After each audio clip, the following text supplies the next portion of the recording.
suara untuk pemilu presiden melalui pemungutan suara lewat pos dan pemungutan suara di TPS, grand totalnya adalah 46.820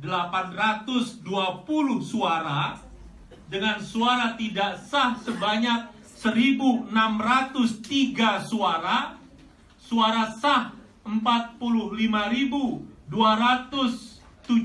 suara, untuk Capres 01 39.197 suara, dan Capres 02 memperoleh 6.020 suara.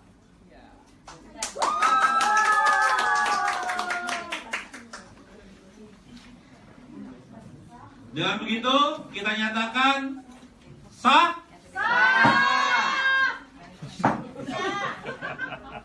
Ya, sebelum kita break.